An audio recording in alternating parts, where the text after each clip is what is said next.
প্রিয় দর্শক, তারাবির নামাজের নিয়ত আরবিতেই করতে হবে এমন কোনো বাধ্যবাধকতা নেই। আরবি কিংবা বাংলায় নিয়ত করলে তা হয়ে যাবে।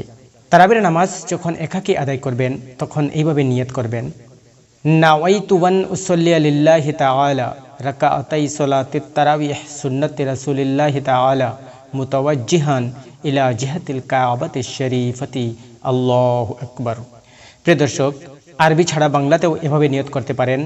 যেমন, আমি কেবলামুখী হয়ে আল্লাহর জন্য 2 রাকাত তারাবির সুন্নত নামাজের নিয়ত করলাম, আল্লাহু আকবার।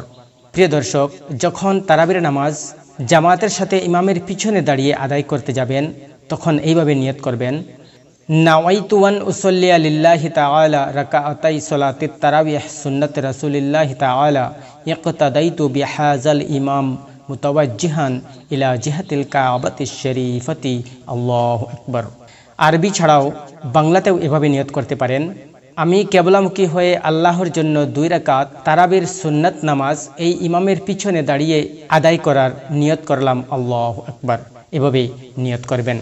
মহান আল্লাহ রাব্বুল আলামিন যেন আমরা সবাইকে সহি এবং শুদ্ধভাবে পবিত্র মাহে রমজান মাসের তারাবির নামাজ আদায় করার তৌফিক দান করেন। ওমা তৌফিকি ইল্লা বিল্লাহ। প্রিয় দর্শক, তো এই ছিল আজকের ভিডিওটি কেমন হয়েছে অবশ্যই কমেন্টের মধ্যে জানাবেন এবং পরবর্তী ভিডিওর আপডেট সবার আগে পাওয়ার জন্য চ্যানেলটি সাবস্ক্রাইব করে পাশের নোটিফিকেশন বেলটি অন করে রাখবেন। তাহলে প্রিয় দর্শক, আজকে এ পর্যন্তই। ভালো থাকবেন, সুস্থ থাকবেন এই কামনায়। ওয়া আখিরু দাওয়ানা আনিল হামদুলিল্লাহি রাব্বিল আলামিন। আসসালামু আলাইকুম ওয়া রাহমাতুল্লাহি ওয়া বারাকাতুহু।